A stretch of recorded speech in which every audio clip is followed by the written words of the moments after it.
New tax regime versus old tax regime, किसके लिए आज के टाइम पर क्या सही है? देखो, मिडिल क्लास के लिए अगर बात करेंगे तो फायदा ही है। घर में एसी यूज कर रहे हैं, इलेक्ट्रिसिटी का बिल 1 लाख से ज्यादा है पूरे साल का, आपको रिटर्न फाइल करना पड़ेगा। फ्यूचर में जाके न्यू टैक्सेशन रिजीम ही रहने वाला है, ओल्ड वाला हटा दिया जाएगा। क्या बिना इन्वेस्टमेंट किए टैक्स बचा सकते हैं? आप कुछ भी करते हो, इनकम टैक्स को पता चल जाता है। अभी इनकम टैक्स डिपार्टमेंट लास्ट के 3 साल से बहुत ज्यादा नोटिस भेज रहा है ऐसे लोगों को। न्यू टैक्सेशन रिजीम में आपको डिडक्शन एग्जेम्पशन नहीं मिलते, ओल्ड टैक्सेशन रिजीम में आपको डिडक्शन एग्जेम्पशन मिलेंगे। तो अभी भी टैक्स की प्लानिंग नहीं कर रहा है, एक साल में वो तकरीबन कितना नुकसान है जो वो कर रहा है खुद का। टैक्स प्लानिंग नहीं करना मतलब हर साल अपनी मेहनत की कमाई का एक बड़ा हिस्सा यूं ही गंवा देना। 2026 में old versus new tax regime का कंफ्यूजन हो या आईटीआर में होने वाली वो कॉमन गलतियां जो सीधा नोटिस लाती हैं। आज की टैक्स मास्टर क्लास में सीए भंवर बुराना करेंगे टैक्स से जुड़े आपके हर कंफ्यूजन को बिल्कुल सिंपल भाषा में decode. Welcome to Zee business sir. Thank you Navami, thank you sir, सबसे पहले तो जो ये न्यू टैक्स जो लॉ है, जो नया नियम है, इसके साथ ही न्यू तो जुड़ गया है, बट इसमें एक आम आदमी के लिए क्या क्या बदलाव हुए हैं, क्या नया है, इसके बारे में बताइए। एग्जैक्टली। तो जैसा कि आपको पता है, पहले इनकम टैक्स एक्ट 1961 हुआ करता था। अभी 1 अप्रैल 2026 से नया इनकम टैक्स एक्ट आ गया जिसका नाम है इनकम टैक्स एक्ट 2025। सर, क्या नया है इसमें? सिर्फ ईयर बदला है 61 से 25 है, बहुत कुछ चीज़ें नहीं है। राइट आंसर, बहुत सारी चीज़ें नहीं है। नई क्या क्या है? पहले का जो लॉ था उसमें अराउंड 800 प्लस सेक्शंस हुआ करती थी, तो बहुत ज़्यादा वास्ट था। अभी उस सेक्शन को उन्होंने, जो बहुत सारी ऐसी सेक्शन थी जिसकी आज ज़रूरत ही नहीं है, तो उसको उन्होंने हटा दिया एंड अभी उसको रिफ्रेश करके एक नया 536 सेक्शन का लॉ बनाया है। उसके साथ साथ में पहले जो इनकम टैक्स रूल्स हुआ करते थे वो रूल्स भी बहुत ज़्यादा थे और अभी वो रूल्स को कम करके अराउंड 333 रूल्स आ गए हैं और जो फॉर्म्स है वो फॉर्म्स भी कम किए हैं। उसके साथ साथ में मैं बताऊं, इनकम टैक्स में बहुत सारी चीज़ें छोटी छोटी चेंज की है। उसमें सबसे इंटरेस्टिंग इज पहले आपको पता रहेगा हम previous year and assessment year की बात करते थे। हाँ। कि प्रीवियस ईयर उस ईयर को बोलते हैं जिस ईयर में इनकम अपन कमा रहे थे, और असेसमेंट ईयर वो होता है जिसमें जाके रिटर्न फाइल कर रहे हैं, आप रिटर्न फाइल कर रहे हैं, टैक्स पे कर रहे हैं, that is called assessment year. तो उसमें बहुत सारे लोग कंफ्यूज होते थे कि प्रीवियस ईयर का मतलब क्या, लास्ट वाला ईयर, बिकॉज प्रीवियस हम वर्ड यूज करते हैं पास्ट वाले के लिए। तो उसमें देयर वाज अ कंफ्यूजन। तो अभी उन्होंने क्या किया, एक बढ़िया सा कॉन्सेप्ट लाया and now it is only tax year. Right. तो 26-27 is a tax year. Now next year will be the 27-28 will be also a tax year, वो नेक्स्ट ईयर का। तो अभी कैसा है ना, जो भी बात होगी वो टैक्स ईयर है। 26-27 is a tax year, it means tax year is like a previous year. मतलब इनकम जो कमाओगे तो 26-26 का इनकम है, तो 26-27 इज अ टैक्स ईयर। तो अभी अपन उस टैक्स ईयर में है। उसके साथ साथ में चीज़ें चेंज की, बहुत ज़्यादा इजी बना दिया है। पहले के एक्ट में अगर अपन बात करेंगे तो बहुत ऐसे डिफिकल्ट वर्ड यूज हुआ करते थे, not with standing anything contain, obviously law का लैंग्वेज है। तो अभी इसमें ऐसा नहीं है, तो इजीली अगर कोई भी पढ़ेगा, लैंग्वेज को बहुत ज़्यादा इजी कर दिया है। पहले के एक्ट में प्रोवाइजो थे, एक्सप्लेनेशन थे, वो सबको हटा दिया गया है और बहुत ही ईजी और स्मूथ कर दिया गया है। तो नए इनकम टैक्स एक्ट में आप ये बात कर सकते हैं कि बहुत ही ईजी बनाया है। उसके साथ साथ में जैसे पहले टीडीएस में क्या होता था, टीडीएस की बहुत सारी अलग अलग सेक्शंस थी। हाँ। 192 में सैलरी पे टीडीएस कटता है, 194 सी में कॉन्ट्रैक्ट पे कटता था, 194 एच में कमीशन पे कटता था। तो अभी उन्होंने क्या किया, सेक्शन एक ही रखी है और उसमें टेबल डाल दी और उस टेबल में सब बता दिया कि पेयर ये है, पेई ये है, रेट ये है, तो टीडीएस कौन सी रेट से कटेगा। तो ये चीजें जो है वो नए इनकम टैक्स एक्ट में जो है वो उन्होंने इजीली जो की है और ये चेंजेस आए हैं बेसिकली। बट अगर मान लो पर्सन पर्सपेक्टिव देखे कि सर हम पे कोई टैक्स बर्डन ज़्यादा आएगा नए एक्ट से, राइट आंसर इज नो। आपका टैक्स बर्डन है वो सेम रहने वाला है। जितना जो स्लैब रेट्स है वो स्लैब रेट सेम ली है, जो ओल्ड और न्यू टैक्सेशन रिजिम था वो भी आपका सेम रहेगा in the new income tax act also. मुझे ये जानना है सर कि क्या जितने भी टैक्स पेयर्स है उसमें अराउंड 80%, 70-80% लोगों ने, जो भी टैक्स पेयर्स हैं, उन्होंने अपना लिया है न्यू टैक्स रिजीम को, और ऐसे में जो ये ओल्ड टैक्स रिजीम है वो अब कब तक रेलेवेंट रहेगा, या ऐसा ना हो कि नेक्स्ट ईयर वो बिल्कुल स्क्रैप आउट उसको कर लें और हर कोई न्यू टैक्स रिजीम में जाएगा। तो कितना डोमिनेंट हो गया है न्यू टैक्स रिजीम? पहले तो जो ऑडियंस है उनके लिए मैं बता दूं ओल्ड टैक्स रिजिम क्या और न्यू टैक्स रिजिम क्या है। ओल्ड हाँ। टैक्स रिजिम में नॉमी क्या होता है कि आपको 2,50,000 तक की इनकम पे कोई टैक्स नहीं लगता। 2,50,000 per annum 2,50,000 is the basic exemption. Basic exemption जो है 250 से 5 लाख तक की इनकम है, उस पे आपको जो टैक्स है वो 5% लगेगा। 5 लाख टू 10 लाख है उस पे 20% लगेगा, और 10 लाख के ऊपर वाली जितनी भी इनकम है उस पे 30% लगेगा। इसमें सीनियर सिटीजन जो होते हैं उनके लिए 250 की जगह 3 लाख का बेसिक एग्जेम्पशन होता है, और जो सुपर सीनियर सिटीजन है जिनकी 80 ईयर्स या उससे ज्यादा की एज हो गई है उनके लिए 5 लाख का बेसिक एग्जेम्पशन होता है। बेसिक एग्जेम्पशन मतलब उस इनकम तक टैक्स नहीं लगता। लेकिन यहाँ इंटरेस्टिंग पॉइंट ये है, आप अपन लोग बोलते हैं कि 250 के ऊपर टैक्स लगेगा, लेकिन उसमें एक 87A का रिबेट आता है। वो रिबेट ये बोलता है कि आपका इनकम अगर 5 लाख तक ही है, 5 लाख से ज्यादा नहीं है, तो ओल्ड टैक्सेशन रिजिम में कोई टैक्स नहीं लगता। हाँ, old tax due to the 87A का एक रिबेट। जो पुराना 87A था, अब नया इनकम टैक्स एक्ट आ गया, उसमें सेक्शन नंबर 156 हो गया है। Okay. तो अब हम उसको 156 का रिबेट बोलेंगे। तो 156 के रिबेट के हिसाब से आपको जो है कोई टैक्स नहीं लगता अगर आपकी इनकम अप टू 5 लाख है। अब न्यू टैक्सेशन रिजिम है ना, वो हमारी फाइनेंस मिनिस्टर ने लाया था 2023-24 में। ट्रू। और उसमें न्यू टैक्सेशन रिजिम में बहुत ही बढ़िया बढ़िया बेनिफिट है। बेनिफिट क्या, उसमें टैक्स का स्लैब रेट अगर आप देखोगे तो up to 4 lakh there is no tax, 4 lakh to 8 lakh, 8 lakh to 12 lakh, 12 lakh to 16 lakh, और 16 लाख टू 20 लाख, 20 लाख टू 24 लाख, और 24 लाख के ऊपर और आप इधर 5% रेट को जोड़ते जाइए। मीन्स 4 लाख टू 8 लाख है वो 5% रहेगा, 8 लाख टू 12 लाख है वो 10% रहेगा, 12 लाख टू 16 लाख 15% रहेगा, 16 लाख से 20 लाख 20% रहेगा, 20 लाख से 24 लाख 25% और 24 लाख के ऊपर आपका 30% स्लैब में आ पाएंगे। तो यहाँ पे एक तो आपके स्लैब बहुत बढ़िया है, 24 लाख तक आपकी इनकम स्लैब रेट से टैक्सेबल हो रही है। हाँ, बहुत। लेकिन सबसे बड़ा कैच ये है कि 87A का रिबेट, ओल्ड एक्ट में 87A बोलते थे, अब अपन 156 बोलेंगे। 156 का रिबेट वो रिबेट मिलेगा। अच्छा, अगर आपकी इनकम अप टू 12 लाख है। हाँ। तो अगर आपकी इनकम 12 लाख तक है तो आपको एक रिबेट मिलेगा, और उस रिबेट के हिसाब से आपको कोई टैक्स नहीं भरना है 12 लाख तक। ट्रू। एंड सबसे इंटरेस्टिंग पार्ट ये है कि सैलरी एम्प्लॉय को तो 75,000 का एक डिडक्शन और मिलेगा, स्टैंडर्ड डिडक्शन। तो 12 लाख 75,000 तक अगर आपका कोई इनकम है तो आपका तो टैक्स आपको फ्री है। कोई भी टैक्स नहीं भरना, and you are free, no income tax. 12 lakh 75,000 साल का कमाओ, आप 1 रुपया भी टैक्स नहीं भर रहे, और अगर बिजनेस वगैरह है तो 12 लाख तक आपकी इनकम है तो उस पर कोई भी टैक्स नहीं लगता है in the new taxation regime. हाँ। न्यू टैक्सेशन रिजिम है ना, वो बहुत ही ब्यूटीफुल है। ब्यूटीफुल में बिकॉज आजकल हर कोई वही ले रहा है, ठीक है?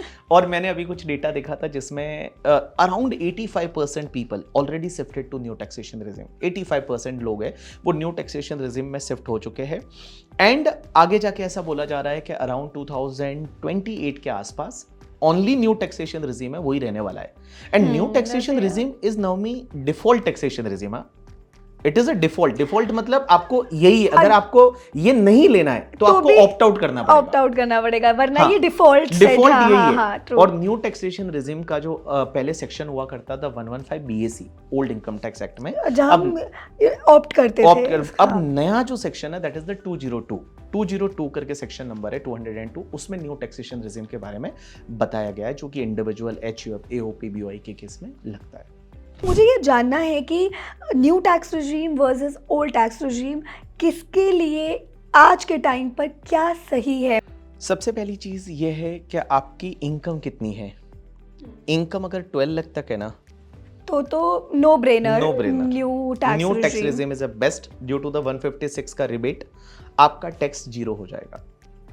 लेकिन आपकी इनकम अगर 12 लाख से ज्यादा है तो उस पर्टिकुलर केस में सर ओल्ड में जाना चाहिए, न्यू में जाना चाहिए, that depends on the deduction exemption.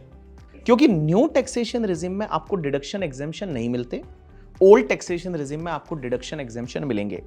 लेकिन सर कौन कौन से ऐसे डिडक्शन एग्जेम्पशन है जो हमको ओल्ड टैक्सेशन रिजिम में मिलते हैं?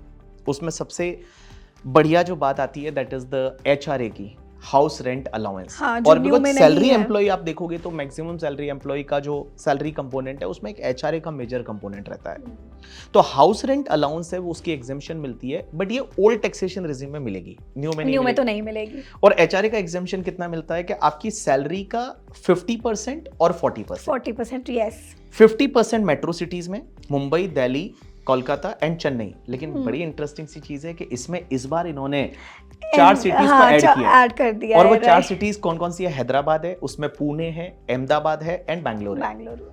अभी तक एनसीआर को ऐड नहीं किया है इसमें। But Gurgaon, I Noida feel हो जाना चाहिए, होना चाहिए था, फरीदाबाद, ये होना नोएडा। चाहिए था, बट इसको ऐड नहीं किया है। बट बाकी जो सिटी जो 4 ऐड उन्होंने किए, तो टोटल 8 सिटीज ऐसी है जहां पे 50% ऑफ द बेसिक सैलरी तक आपको एचआरए का एग्जेम्पशन आप लोग ले सकते हैं। Wow. बट एचआरए का एग्जेम्पशन तभी मिलेगा जब आप रेंट पे करते हो। आपको रेंट पे करना है। हाँ, और अब आप रेंट में भी वो चीटिंग नहीं कर सकते, रिसीट नहीं बना सकते, प्रूफ देना पड़ेगा proof आपको, देना प्रूफ पड़ेगा। देना पड़ेगा आपको। और आप रेंट पे कर रहे हैं तो आप एचआरए का एग्जेम्पशन ले सकते हैं।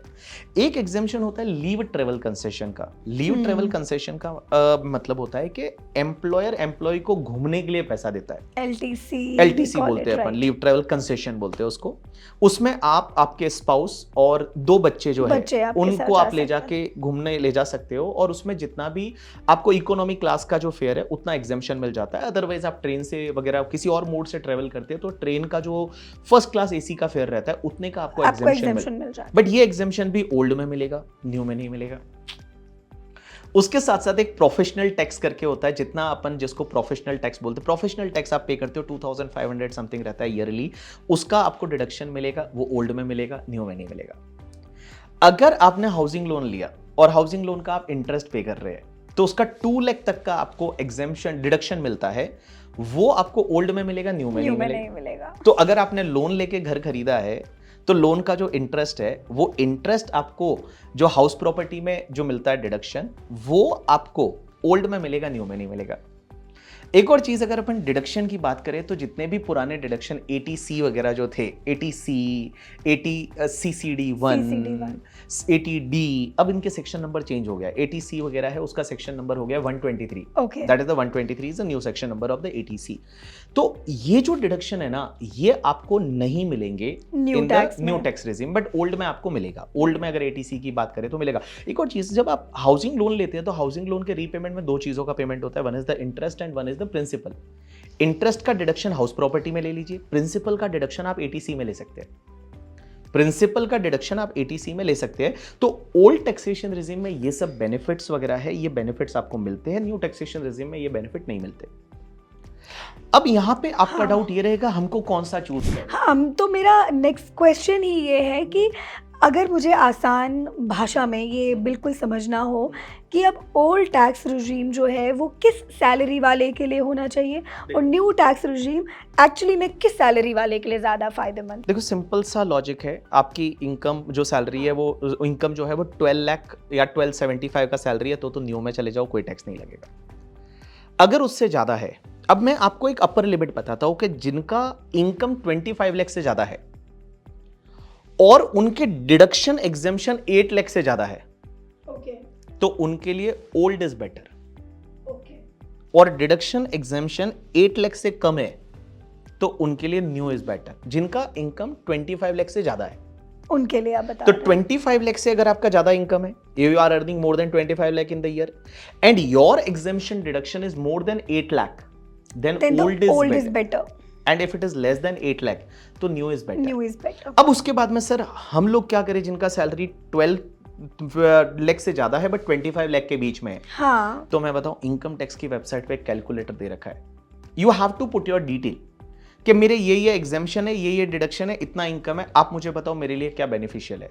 विद इन 2 सेकेंड वो कैलकुलेटर आपको बता लेगा आपके लिए कौन सा बेनिफिशियल है। And where is it? It is available on the income tax website. तो इनकम टैक्स की वेबसाइट पे और कोई भी जाके वो चेक कर सकता है वो कैलकुलेटर से कि मेरे लिए कौन सा बेनिफिशियल रहेगा।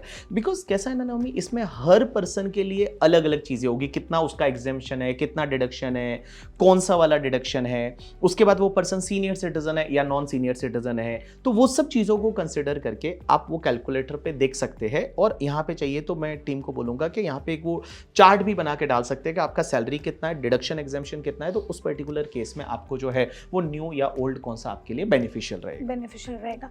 और तो फिर अब अगर हम न्यू टैक्स रिजीम की स्पेसिफिकली बात करें तो ये एक्चुअल में किस सैलरी ब्रैकेट वाले के लिए परफेक्ट है? सबके लिए बेनिफिशियल है। सिंपल सी बात है, अगर आपका ओरिएंटेशन क्या है, आप अगर इन्वेस्टिंग करते हो, आपने कितना, अच्छा, हाँ सीधी सी हाँ, बात है, आपने ठीक है। अगर लोन ले रखा है, हाउसिंग लोन ले रखा है, आपका HRA है, आपका LTC है, आपके डिडक्शन है, मेडिकल इंश्योरेंस पॉलिसी है, ये सब डिडक्शंस है, तो आप ओल्ड में बेनिफिशियल हो सकता है। बट जैसा मैंने बताया 85% लोग are going for the new taxation regime.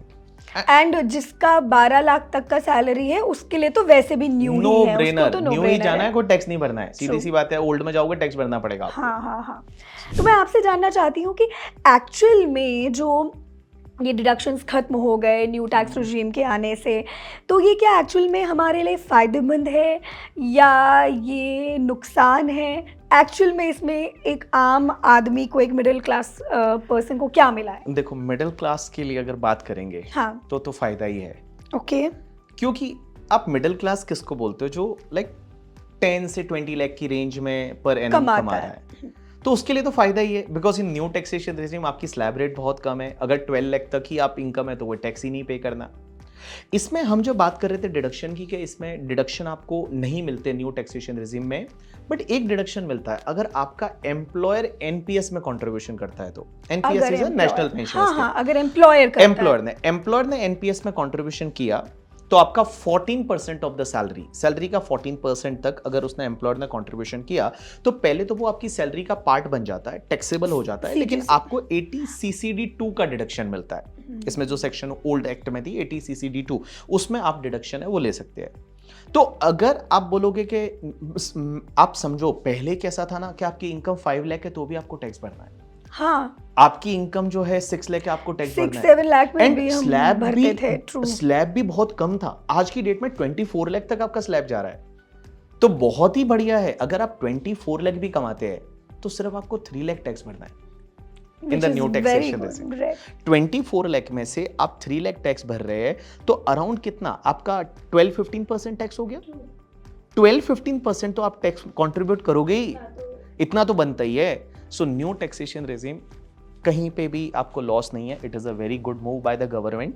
And you know that जब न्यू टैक्सेशन रेजिम में ये जब लास्ट ईयर इन्होंने जो ये स्लैब रेट को बढ़ाया, 12 लाख तक का बेनिफिट दिया, नो वन एक्सपेक्टिंग कि इतना फायदा होगा, एंड एकदम ही फायदा दे दिया, एकदम आपके जेब में इतना पैसा आ गया। So that is the good move by the government. क्या कोई ऐसे टैक्स सेविंग हैक्स है जो हमें पता होने चाहिए, जो हमें अपनाने चाहिए? अगर न्यू टैक्सेशन रिजिम की बात करेंगे तो आपको एक ही जो मैंने बोला था 80 CCD2 जो एम्प्लॉयर का कंट्रीब्यूशन होता है उसका आपको डिडक्शन मिल जाएगा। ओल्ड टैक्सेशन रिजिम में बहुत सारे हैक थे कि जहां पे HRA का आपको एग्जेम्पशन मिल रहा है, अलाउंस का एग्जेम्पशन मिल रहा है। अलाउंसेस में एक इंटरेस्टिंग चीज अभी जो नए इनकम टैक्स रूल्स में आया, आपको पता है पहले एजुकेशन अलाउंस जो चिल्ड्रन एजुकेशन अलाउंस है एंड चिल्ड्रन हॉस्टल अलाउंस है, उसका एग्जेम्पशन पहले बहुत कम हुआ करता था, that is 100 rupees and 300 rupees per month पर चाइल्ड, मैक्सिमम 2 चाइल्ड। उसको बढ़ा के अभी 3,000 और 9,000 कर दिया हॉस्टल के लिए। तो आप अगर अपने एम्प्लॉयर के साथ बैठ के आप अपने सैलरी को प्लान कर सकते हैं कि मेरे को HRA में इतना कंपोनेंट मिल रहा है, अलाउंसेस के नाम पे अगर आप ले लेते हैं तो बेनिफिशियल है। उसके साथ साथ में अगर आपके ये जो मील वाउचर्स मिलते हैं आपको, पहले पर मील का जो 50 रुपीज था वो एग्जेम्प्ट था, now it is the 200 rupees, तो 200 रुपीज एग्जेम्प्ट है। तो आप इन चीजों को अगर सही से प्लान करते हैं और आपका एम्प्लॉयर ये सब चीजों को अलाउ करता है, आप रेंट पे रह रहे हैं, आप HRA पे कर रहे हैं और अगर आप ओल्ड टैक्सेशन रिजिम में जा रहे हैं, मींस कुल मिला के अगर 25 लाख से ज्यादा इनकम है और आप 8 लाख से ज्यादा का डिडक्शन एग्जेम्पशन ले पाते हैं तो go for the old regime, और वो आपके लिए बेनिफिशियल रहेगा करके, ठीक है। एंड कैलकुलेटर दे रखा है, आप अपने जो भी डिटेल्स है उसको पुट करिए इनकम टैक्स की वेबसाइट पे, विद इन द 2 मिनट्स आपको उसका आंसर मिल जाएगा, ओल्ड के साथ जाना है या न्यू के साथ जाना है। बट सैलरी वाले के लिए और ऐसे कोई ज्यादा हैक नहीं है, बट मैं बताऊं एक मैं इनको ये चीज को अवेयर करना चाहूंगा कि बहुत सारे लोग ओल्ड टैक्सेशन रिजिम में जाते हैं और फेक डोनेशन वगैरह के केसेस आए।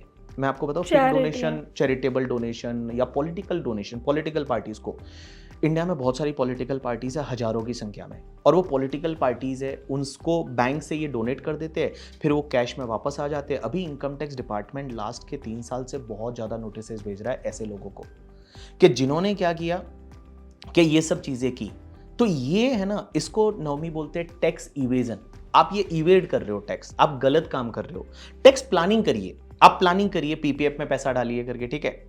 आपको जो इंटरेस्ट का डिडक्शन मिलता है वो आप लीजिए, आप ऐसी प्लानिंग कर सकते हैं, जैसे मान लो फॉर एन एग्जांपल मैंने मेरी मम्मी को गिफ्ट किया, मेरी मम्मी की अभी कोई टेक इनकम नहीं है, तो मैं मेरी मम्मी को कुछ पैसा गिफ्ट कर सकता हूं, और मम्मी को मैंने गिफ्ट किया और मम्मी के पास में इंटरेस्ट आएगा, बैंक इंटरेस्ट या जो भी, तो वो मम्मी के हाथ में ही टैक्सेबल होगा। तो मम्मी का बेसिक एग्जाम्पशन का बेनिफिट 12 लाख तक टैक्स नहीं लगेगा, तो मम्मी को 12 लाख तक टैक्स ही नहीं लग रहा है। आप ऐसे हैक को यूज कर सकते हैं रेदर देन आप टैक्स की चोरी करें, आप टैक्स इवेजन करें, क्योंकि टैक्स प्लानिंग और इवेजन में यही फर्क है। प्लानिंग का मतलब आप बेस्ट वे में जाके और प्लान करें अपने टैक्स को, और इवेजन का मतलब ये होता है कि जब आप टैक्स की चोरी कर रहे हैं, आप फेक इनवॉइसेस ले रहे हैं, आप फेक डोनेशन कर रहे हैं, ये सब चीजें आपको नहीं करनी चाहिए, इससे आपको बचना चाहिए। तो अब क्योंकि इतने सब बदलाव हो गए हैं टैक्स के रूल्स में, बहुत सारे नियमों में बदलाव हुए हैं, तो अब ऐसे में सर जो पीपीएफ है या ईएलएसएस है, तो अब ये आज के टाइम पर कितना रेलेवेंट है? मतलब अभी भी स्पेशली मुझे लगता है जो भी लोग अब न्यू टैक्स रेजिम में चले गए हैं या जिनका भी 12 लाख तक का सैलरी है, वो तो अब शायद ध्यान भी नहीं देंगे इन सब चीज़ों पर। तो कितना रेलेवेंट है और किन के लिए रेलेवेंट? देखो, मेरे को लगता है PPF is still relevant, because PPF में कैसा है कि आपको न्यू टैक्सेशन रेजिम में डिडक्शन नहीं मिलेगा, बट आपका interest is exempt, interest is exempt, और आपको मैच्योरिटी पे जो भी पैसा मिलेगा पीपीएफ का, that is also exempt, that is your exempt है, इंटरेस्ट एग्जेम्प्ट है, पैसा मिलेगा वो भी एग्जेम्प्ट है। और 7.1% की रेट से आज की रेट में जो भी है, तो अराउंड 7 to 8% मान लो रिटर्न है। 6.5, हाँ, 6.75 के आसपास अलग अलग है, अराउंड 7 हम मान सकते हैं। पीपीएफ में 7% के आसपास आपको रिटर्न मिल रहा है, और वो टैक्स फ्री रिटर्न है। हाँ, तो बेटर देन द एफडी ना। एफडी में अगर आपको मिल रहा है 6%, 7%, और उस पर आपका 30% अगर टैक्स जा रहा है, तो उसके बाद तो क्या ही बचता है। So PPF is still a good option, but ELSS देखो ओल्ड स्कीम में जा रहे हैं, तो ईएलएसएस का फायदा है जिससे कि आपको डिडक्शन मिल पाए। अदरवाइज ईएलएसएस से बेटर तो फिर आप म्यूचुअल फंड का एसआईपी करो, दैट इज मच बेटर। क्या बिना इन्वेस्टमेंट किए टैक्स बचा सकते हैं? बिना इन्वेस्टमेंट किए आप टैक्स बचा सकते हैं, बिल्कुल बचा सकते हैं। कैसे बचा सकते हैं? आपको सब चीजों का थोड़ा थोड़ा नॉलेज होना चाहिए अच्छे से। जैसे आपको स्टैंडर्ड डिडक्शन लेना है, जो भी 50,000 75,000 मिलता है, स्टैंडर्ड डिडक्शन लो। अपनी सैलरी को अच्छे से स्ट्रक्चर करो। आप अपने एम्प्लॉयर के साथ बात करके अगर कर पाए तो सैलरी को अच्छे से स्ट्रक्चर करो, अच्छे से सब चीज़ों को फॉलो करो। आप एचआरए जैसे ओल्ड टैक्सेशन रेजिम में जितने भी आप बेनिफिट ले पाते हैं वो बेनिफिट लो। आप गिफ्ट ले सकते हो रिलेटिव से, आप रिलेटिव से गिफ्ट लिया, एग्जेम्प्ट है। मैंने मेरी मम्मी को गिफ्ट दिया, एग्जेम्प्ट है। मेरी मम्मी ने मुझे गिफ्ट दिया, इस पे भी जानना था कि जैसे शादी पे गिफ्ट मिला, गिफ्ट मिलता है, कैश गिफ्ट मिलता है, वो कितना? कैश गिफ्ट मिला, कितना भी गिफ्ट किया आपने। अगर रिलेटिव की बात करोगे ना नवमी, तो रिलेटिव से आपको गिफ्ट मिला, पूरा एग्जेम्प्ट है इनकम टैक्स में, उस पर कोई टैक्स नहीं लगता। मुझे गोल्ड मिले, मुझे कैश मिले, जो भी मिले, गोल्ड मिले, कैश मिले, शेयर्स मिले, आर्टिक्स कुछ मिले, आर्टिस्टिक वर्क वाला कुछ मिले, ड्राइंग, पेंटिंग, स्कल्पचर्स कुछ भी मिले, एवरीथिंग इज एग्जेम्प्टेड अगर आपको रिलेटिव से मिला तो। और एक और इंटरेस्टिंग चीज है कि शादी पे किसी से भी मिला तो एग्जेम्प्ट है। फ्रेंड्स फैमिली किसी ने भी आपको शादी पे गिफ्ट दिया, नॉर्मली क्या होता है आउटसाइडर से मिलता है तो 50,000 से ज्यादा पे टैक्स लगता है, राइट। बट शादी पे मिला तो कोई लिमिट ही नहीं है, तो कोई problem. But on the occasion of marriage होना चाहिए। तो वो कैसे दिखा सकते हैं कि हाँ जी मैरिज पे? बिकॉज आपकी मैरिज की डेट कौन सी है, तो अगर डेट के आसपास में मिला है 8-10 दिन, उसको हम गिफ्ट कंसीडर कर सकते हैं। उसको गिफ्ट को आप बोलोगे in the on the occasion of marriage. अब ऐसा नहीं होना चाहिए शादी आज हुई है और आपको गिफ्ट है आज से 6 महीने या 1 साल बाद दिखा रहे हो। So that cannot be treated as on the occasion of marriage. But around that time, around that time, वो फेस्टिवल जो भी आपका जो ओकेजन है, सेलिब्रेशन चल रहा है, तो उस टाइम पे जो भी मिलेगा दैट इज टोटली एग्जेम्प्टेड, उस पे कोई भी टैक्स नहीं लगता। और बहुत सारे लोग जो है उनको शादी पे गिफ्ट मिलता है, और आप जो है वो गिफ्ट बैंकिंग चैनल से लो, उसके साथ में जो भी आपने गिफ्ट लिया उसको रिटर्न में बताओ। आप रिटर्न में एग्जैक्टली आपकी इनकम एग्जेम्प्ट है, बट उसका एग्जेम्पशन का शेड्यूल है कि इसमें ये एग्जेम्प्ट है, तो उसमें आपको ये शो करना पड़ेगा कि ये गिफ्ट हमको मिला है और ये पूरा एग्जेम्प्ट है, उस पर कोई टैक्स नहीं लगेगा, but because it is on the occasion of the marriage. तो आपको ये बताना पड़ेगा। तो आपको ये बता के बहुत सारी चीजें जो है वो आप बचा सकते हो। One more part is HUF, Hindu undivided family करके, ठीक है। लोग HUF के थ्रू भी टैक्स बचाते हैं। हाँ, HUF क्या होता है, जो भी हिंदू है, सिख है, जैन है, बौद्ध है, वो लोग HUF बना सकते हैं। और Hindu undivided family is a separate person, जैसे आप हो, मैं हूं, एक कंपनी होती है, फर्म होती है, वैसे एक HUF is a legal entity, एक अलग एंटिटी है। अब उसमें क्या है, इनकम टैक्स में जैसे ही शादी हो गई, जैसे मेरी शादी हो गई और मेरा बच्चा हो गया, तो हमारा एक अलग एचयूएफ हो गया। मैं अलग बीवी, एचयूएफ, बच्चा, आई मीन हस्बैंड वाइफ और उनका एक क्या, बच्चा, दो बच्चा। तो ये एक एचयूएफ। तो अब जैसे एक one is the Bhawar Borana and one is the Bhawar Borana HUF is a legal entity. अब एक बात समझो, मैं बहुत सारी इनकम एचयूएफ में डाल सकता हूं। जैसे इन्वेस्टमेंट की इनकम है, तो मैंने किसी से या मैंने ही एचयूएफ को लोन दिया, क्योंकि क्या होता है, मैंने अगर एचयूएफ को गिफ्ट किया तो जो इनकम होगी वो मेरे हाथ में टैक्सेबल हो जाएगी, क्लब हो जाएगी, क्लबिंग प्रोविजन लगता है। बट मैंने एचयूएफ को कुछ लोन दिया और वो लोन देके और एचयूएफ की जो इनकम हुई, तो एचयूएफ उस पर टैक्स भरेगा और एचयूएफ को भी 4 लाख का बेसिक एग्जम्पशन मिल जाएगा। तो 4 लाख तक एचयूएफ के हाथ में कोई भी टैक्स नहीं लगेगा।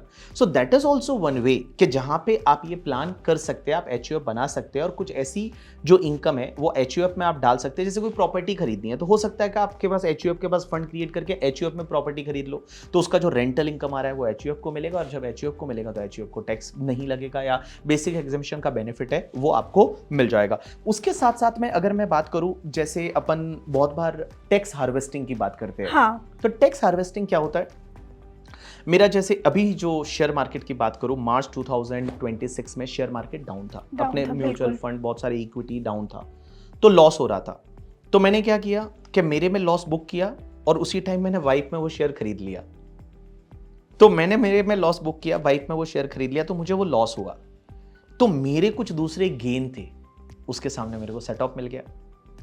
तो मेरा कोई दूसरा गेन था और मैंने लॉस बुक किया, अल्टीमेटली मैंने लॉस बुक करके उतना का उतना मेरी वाइफ में वो शेयर खरीद लिया, तो अभी वो गेन से मेरा लॉस सेटअप हो गया, तो मुझे टैक्स नहीं भरना पड़ा। एक और चीज इसमें यह है कि आपको पता है 1,25,000 पे equity share, equity oriented mutual fund पे टैक्स नहीं लगता। तो हर साल आप 125 तक का तो प्रॉफिट बुक करो। तो 1,25,000 का आपने प्रॉफिट बुक किया और उसना जो प्रॉफिट बुक किया उसने पे टैक्स नहीं लगेगा, और फिर वापस खरीद लो ना आप।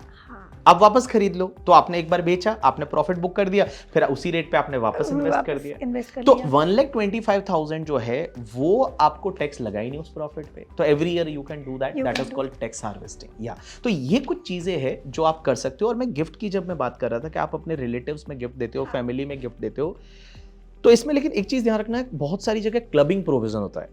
क्लबिंग प्रोविजन क्या है, इनकम किसी और की है बट वो आपके हाथ में टैक्सेबल हो जाएगी। कैसे? मैंने मेरे बच्चे को अगर कोई गिफ्ट दिया, मेरा माइनर चाइल्ड है, उसको मैंने कोई गिफ्ट दिया, या उसकी जो इनकम है वो मेरे हाथ में टैक्सेबल होती है, मेरे या मेरी वाइफ के हाथ में जिसकी इनकम ज्यादा है। मैंने मेरी वाइफ को कोई गिफ्ट दिया तो उसको जो इनकम होगी वो मेरे हाथ में क्लब हो जाएगी। अगर सन्स वाइफ को गिफ्ट दिया, बहू को, तो जो बहू को जो इनकम होगी वो सास ससुर के हाथ में टैक्सेबल होगी जिसने उसको गिफ्ट दिया था। लेकिन बाकी जगह क्लबिंग नहीं होता। अगर आपने मेजर सन को कोई गिफ्ट दिया तो क्लबिंग नहीं होगा, आपने मम्मी को कुछ दिया तो क्लबिंग नहीं होगा, पापा को कुछ दिया तो क्लबिंग नहीं होगा। तो सोचो ना, आपके पास कोई ऐसी असेट है जो इनकम कमा रही है और आपको लगता है कि यार इस पे तो टैक्स लग रहा है क्योंकि आप हायर ब्रैकेट में हो। हाँ। तो आप वो असेट को आप मम्मी को गिफ्ट दो तो मम्मी की इनकम नहीं है तो मम्मी को 12 लाख तक का बेनिफिट मिलेगा, 12 लाख का कोई टैक्स नहीं लगेगा। पापा को दे दो, आप मेजर सन को दे दो, तो that type of planning you can do. और अगर आप ये करते हो तो आप बहुत सारा टैक्स से वो बचा सकते हैं। वो मेजर क्या क्या वो ट्रिगर्स हैं या वो टॉप क्या क्या मिस्टेक्स हैं जो आप भी ज़्यादातर देखते हैं, जो लोग करते हैं फ्रीक्वेंटली एंड उसकी वजह से ही जो है नोटिस उनको आता है? तो क्या क्या वो गलतियां जो नहीं करनी चाहिए? सबसे पहले अगर मैं रिटर्न फाइलिंग की बात करूं तो लोगों में एक मिथ है कि किसी ने पैन कार्ड बना दिया तो रिटर्न फाइल करना पड़ेगा। ऐसा नहीं है। ओह अच्छा। हाँ, मतलब वो लोगों को ये लगता है पैन कार्ड बनाया तो रिटर्न फाइल करना पड़ेगा। ऐसा नहीं है। रिटर्न फाइल करने के लिए नवमी अलग रूल्स है कि आपको रिटर्न कब फाइल करना है। अब बहुत सारे लोग आपसे पूछेंगे रिटर्न कब फाइल करना है, तो रिटर्न कब फाइल करना है, या तो आपकी इनकम बेसिक एग्जम्पशन से ज्यादा हो जाए। इनकम बेसिक एग्जम्पशन से ज्यादा मींस आज की डेट में न्यू टैक्सेशन रिजिम में बेसिक एग्जम्पशन इज 4 लाख, तो 4 लाख से आपकी इनकम ज्यादा है तो आपको रिटर्न फाइल करना पड़ेगा। अब आप बोलोगे कि अभी तो अपन ने बात की थी 12 लाख तक टैक्स नहीं लगता। अरे टैक्स नहीं लगेगा 12 लाख तक, बट रिटर्न तो फाइल करना ही पड़ेगा, उसका हिसाब किताब तो देना पड़ेगा आपको।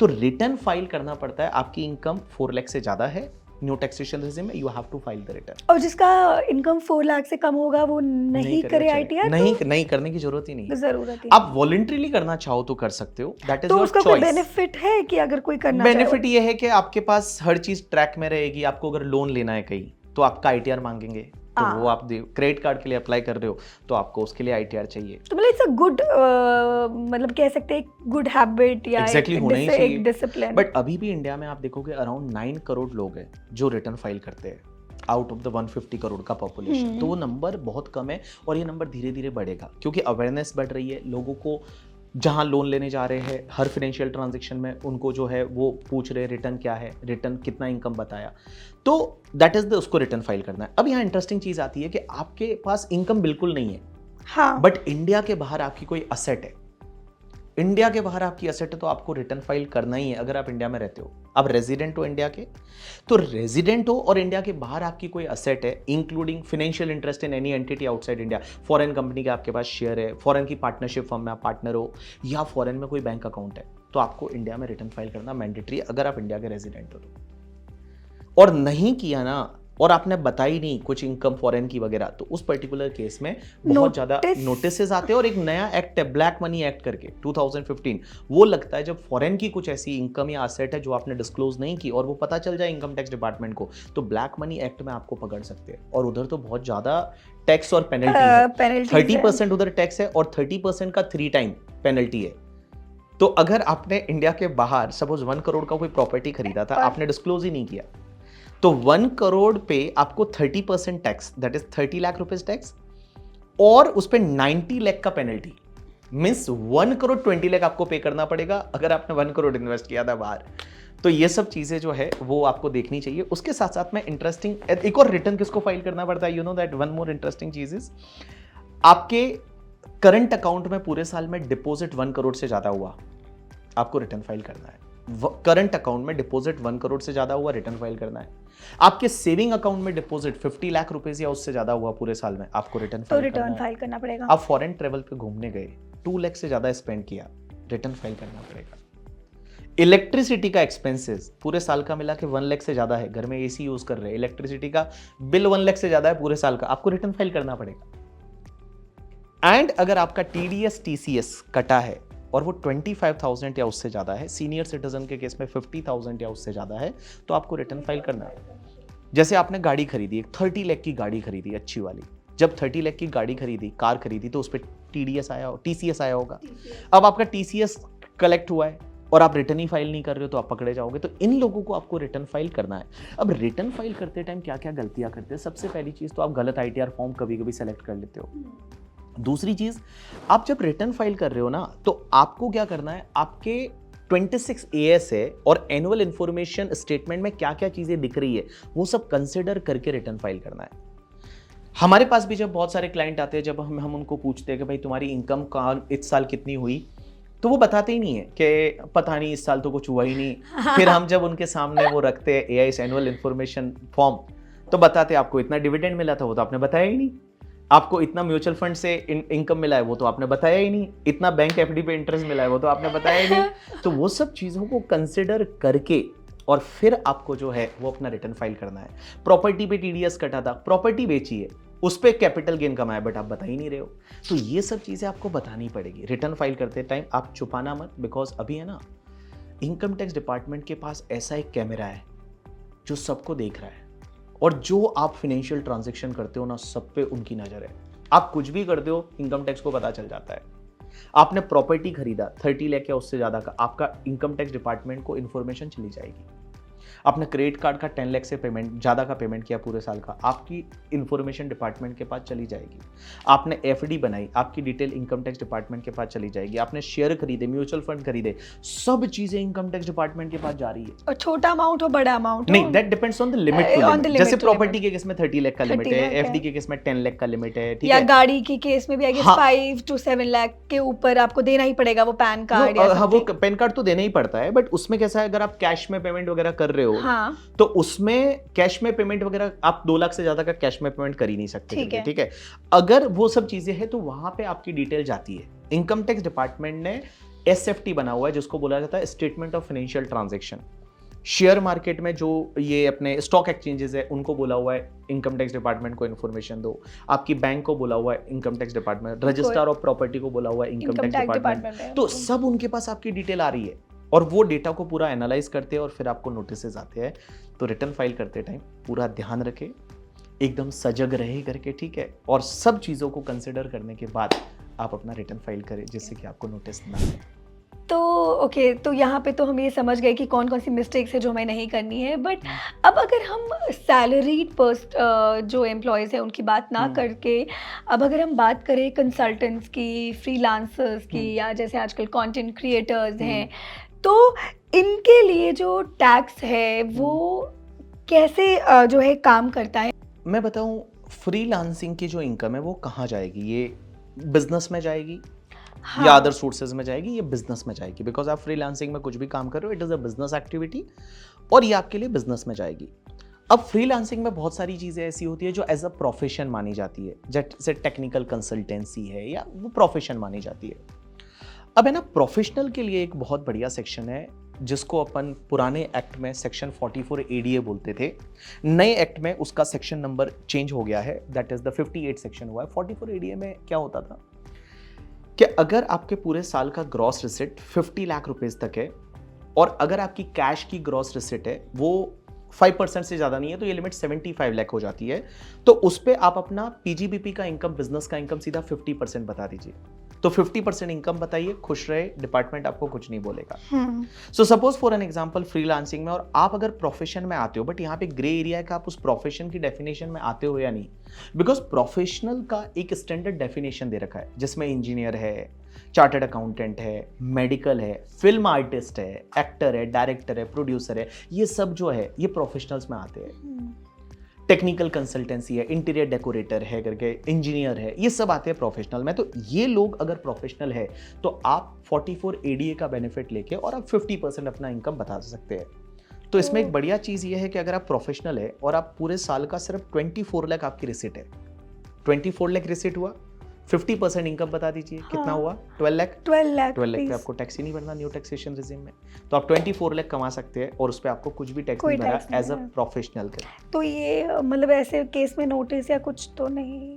नोटिस आपको सिंपल सी चीज है कि आपका जो प्रॉफिट है, इसमें एक्चुअली एक है ना, एक बहुत ट्रिकी पॉइंट ये है, उसमें ये लिखा हुआ है कि either 50% of the gross receipt और हायर क्लेम बाय एसएससी। अगर एसएससी बोलता है नहीं मैंने तो 50% नहीं 70% इसमें मेरा प्रॉफिट बचा है, तो उस पर्टिकुलर केस में आपको 70% पे टैक्स भरना पड़ेगा। अदरवाइज आप 50% अपनी इनकम बताइए और उस पर आप टैक्स भर के जा सकते हैं।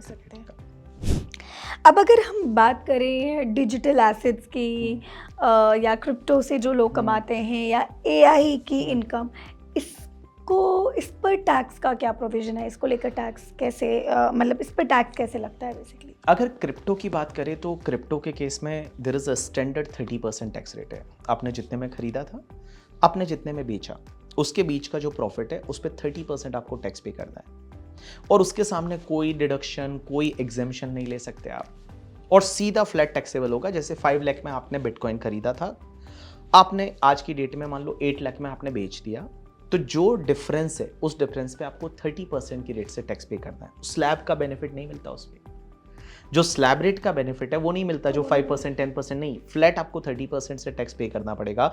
और एक और इंटरेस्टिंग चीज ये है कि क्रिप्टो का लॉस हुआ, उस लॉस को आप किसी से सेट ऑफ नहीं कर सकते, वो आपका लैप्स है। क्रिप्टो का लॉस क्रिप्टो से भी सेट ऑफ नहीं कर सकते। आपने एक बिटकॉइन में प्रॉफिट हुआ और मान लो आप एक डॉज कॉइन और आपने खरीदा था, वो बेचा, उसमें आपका लॉस हो गया, तो ये प्रॉफिट और ये लॉस भी आपस में सेट ऑफ नहीं होगा। मतलब क्रिप्टो गवर्नमेंट नहीं चाहती है आप ये सब करें, और अगर आप ये कर रहे हैं तो 30% आप टैक्स भरें।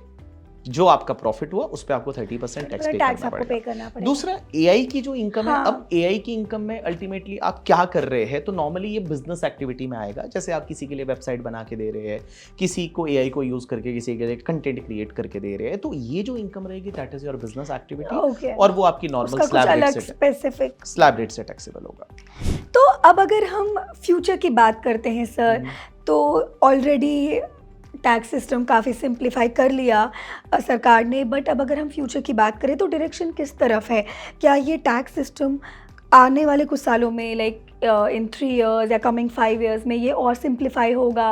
मतलब फ्लैट टैक्स होगा, सिंगल रिजीम होगा या फेसलेस हो जाएगा? मतलब what is the direction now for the future? See, अगर अपन बात करते हैं सबसे पहले कि वन रिजिम की, आंसर इज बिल्कुल यस। फ्यूचर में जाके न्यू टैक्सेशन रिजिम ही रहने वाला, ओल्ड वाला हटा दिया जाएगा, ऑप्शन ही नहीं मिलेगा। ऑप्शन ही नहीं मिलेगा। आज जब 85% प्लस लोग न्यू टैक्सेशन रिजिम में जा चुके हैं, तो मेरे को लगता है 1-2 साल में ओल्ड वाला खत्म तो हो फिर जाएगा। ऐसे में जो लोगों का, जिनके लिए अभी ये फायदा था 24 लाख से ऊपर वालों के लिए, तो उनके लिए कुछ ना कुछ हो सकता है उस टाइम पे फायदा दे दे। देयर में भी पॉसिबिलिटी ऐसा प्रोविजन ला ले कि भाई आपको ये डिडक्शन दे देंगे न्यू में भी, सम डिडक्शन। सो But दैट सिर्फ इज द उन्हीं लोगों को। पॉसिबिलिटी दैट वो जब देंगे तो सबको ही देंगे, फिर सबको देंगे। सबको अच्छा देंगे, सेलेक्टिव तो कर नहीं सकते करके, ठीक है। तो one is the everything will be shifted to the new taxation regime. दूसरी चीज, आपके लिए रिटर्न फाइल करना बहुत इजी हो जाएगा फ्यूचर में। With okay.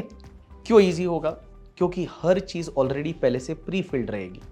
हाँ, आपको जो सैलरी मिल रही है हाँ, वो सैलरी पहले से उस रिटर्न में आ गई होगी। प्री फिल्ड है। बैंक में इंटरेस्ट आया, इंटरेस्ट ऑलरेडी आ गया, डिविडेंड आया, डिविडेंड ऑलरेडी आ गया।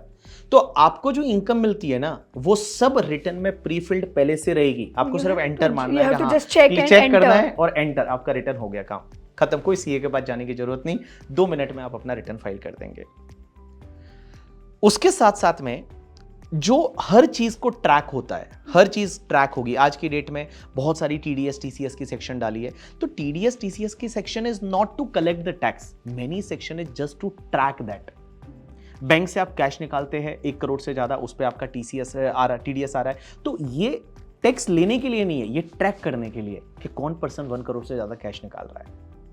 तो ये सब चीजें जितनी बढ़ती जा रही है, और आज के डेट में जो डिजिटल वर्ल्ड है उसमें हर चीज़ जो है वो गवर्नमेंट के पास है, तो हर चीज़ प्री फिल्ड रहेगी और आपको बिल्कुल टेंशन लेने की जरूरत नहीं, रिटर्न 2 मिनट में फाइल हो जाएगा। Next part is a faceless. Sir अभी भी ऑलरेडी फेसलेस है, फेसलेस असेसमेंट। पहले क्या होता था? फेस टू फेस असेसमेंट होता था।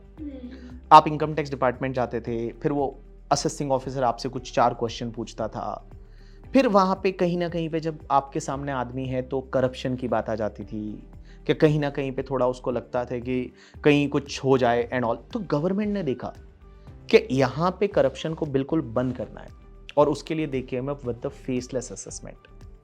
अब आप दिल्ली में हो और आपका असेसिंग ऑफिसर कहाँ से असेसमेंट कर रहा है आपको पता ही नहीं है। वो हो सकता है हैदराबाद में बैठा है, वो हो सकता है बैंगलोर में बैठा है। तो इन्होंने क्या किया, जो नेशनल फेसलेस असेसमेंट सेंटर बनाया है वो दिल्ली में है, और उसकी बहुत सारी यूनिट्स है। जैसे यूनिट्स में एक होती है असेसमेंट यूनिट, एक होती है वेरिफिकेशन यूनिट, एक होती है टेक्निकल यूनिट, एक होती है रिव्यू यूनिट्स। तो असेसमेंट यूनिट का काम होता है आपका असेसमेंट करना, वेरिफिकेशन यूनिट का काम होता है कुछ चीज़ों को वेरीफाई करना, टेक्निकल यूनिट का काम होता है कि असेसमेंट यूनिट को हेल्प करना, कुछ टेक्निकल हेल्प चाहिए तो, और रिव्यू यूनिट का काम ये होता है कि आपको जब असेसमेंट ऑर्डर मिलेगा उसको एक बार वापस से रिव्यू कराया जाएगा कि सही तो किया है या नहीं, कुछ गड़बड़ तो नहीं है, और उसके बाद आपके साथ असेसमेंट आपका कंप्लीट होता है। और फिजिकल प्रेजेंस जब नहीं है, आपका फेस टू फेस नहीं है, इट इज अ फेसलेस, तो उसमें जो करप्शन के चांसेस है वो कम हो जाते हैं, या आप बोल सकते हो कि बहुत ही ईजी हो जाता है। देखो आप अगर ऑनेस्ट हो तो उस पर्टिकुलर केस में आपको बिल्कुल डरने की जरूरत नहीं है। Everything department will be the honest with you. Okay, तो अब अगर हम ये जानना चाहें कि कोई एक ऐसा शख्स है, कोई ऐसा इंसान है जो अभी भी टैक्स की प्लानिंग नहीं कर रहा है, प्रॉपरली टैक्स को प्लान नहीं कर रहा है, तो आपके हिसाब से 1 साल में वो तकरीबन कितना नुकसान है जो वो कर रहा है खुद का? देखो मैं आपको बताऊं, नुकसान बहुत ज़्यादा हो जाता है अगर आप टैक्स प्लान या टैक्स मैनेज ना कर पाए। एक्चुअली 3 वर्ड होते हैं, 4 वर्ड होते हैं, 4 कॉन्सेप्ट आते हैं। One is the tax evasion, tax avoidance, tax planning and tax management. Tax evasion किसको बोलेंगे? जहां इवेड कर रहे हो आप, गलत कर रहे हो, आप चोरी कर रहे हो, आप फेक डिडक्शन ले रहे हो, ये सब कर रहे हो, नहीं करना है वो। दूसरा टैक्स अवॉइडेंस, अवॉइडेंस किसको बोलते हैं बताए? क्या आप लॉ में रह के काम कर रहे हो बट लॉ के लूफॉल को यूज कर रहे हो, मतलब लॉ में रह के काम कर रहे हो, आप लॉ को वायलेट नहीं कर रहे, गलत नहीं कर रहे, बट लॉ के लूफॉल को आप यूज कर रहे हो, ठीक है, that is called tax avoidance. ये दोनों चीजें नहीं करनी है। Now tax planning and tax management. Tax planning का मतलब होता है कि आप बेस्ट सब एग्जेम्पशन ले रहे हो, डिडक्शन ले रहे हो, जो गवर्नमेंट का इंटेंशन है। जैसे न्यू टैक्सेशन रिजिम में आपको 75,000 का डिडक्शन है, वो उसका बेनिफिट ले रहे हो, उसके साथ साथ में आपके हाउस प्रॉपर्टी हेड में जो आपको रेंट मिलता है उसमें से 30% स्टैंडर्ड डिडक्शन मिलता है, म्यूनिसिपल टैक्सेस आप पे करते हो उसका डिडक्शन आपको मिलेगा। तो ये जो एग्जाम्पशन डिडक्शन को बेस्ट वे में यूटिलाइज करते हो आप, ओल्ड टैक्सेशन रिजीम में HRA है, LTC है, अलाउंसेज है, ATC ATD वाले वो सब आप डिडक्शन ले रहे हो, that is the called tax planning. No one is the tax management. ये बहुत जरूरी है। टैक्स मैनेजमेंट नवमी किसको बोलते हैं कि जहां आप टाइम पे चीजों को कर रहे हो, टाइम पे चीजें करना ये बहुत ज्यादा जरूरी है। आपको एडवांस टैक्स भरना है, आप एडवांस टैक्स भरिए टाइम पे, बिकॉज बहुत सारे लोग एडवांस टैक्स भरते ही नहीं। और लॉ क्या बोलता है कि अगर आपकी एडवांस टैक्स लाइबिलिटी जो है वो 10,000 रुपीज या उससे ज्यादा है तो आपको अपने टैक्स ईयर में ही एडवांस टैक्स भरना है। इसकी 4 इंस्टॉलमेंट आती है। 15 जून को आपको 15% पे करना है, 15 सितंबर को 45% तक, 15 दिसंबर एंड 15 मार्च को, 15 दिसंबर को 75% और 15 मार्च को 100% आपको एडवांस में अपना टैक्स पे करना है। अगर आपने ये नहीं किया तो फिर आपको इंटरेस्ट लगेगा, और वो इंटरेस्ट बहुत हैवी 12% पर एनम का इंटरेस्ट होता है। yes. उसके साथ साथ में रिटर्न टाइम पे फाइल करना है। अगर आपने रिटर्न टाइम पे फाइल नहीं किया तो उसमें आपको 5,000 रुपीज का फीस लगेगा, उसके साथ साथ आपको इंटरेस्ट भी लगेगा। तो मैं बताऊं ना, ये कुछ चीजें ऐसी है जिस पे आपको ध्यान देना चाहिए, टैक्स को मैनेज करना चाहिए।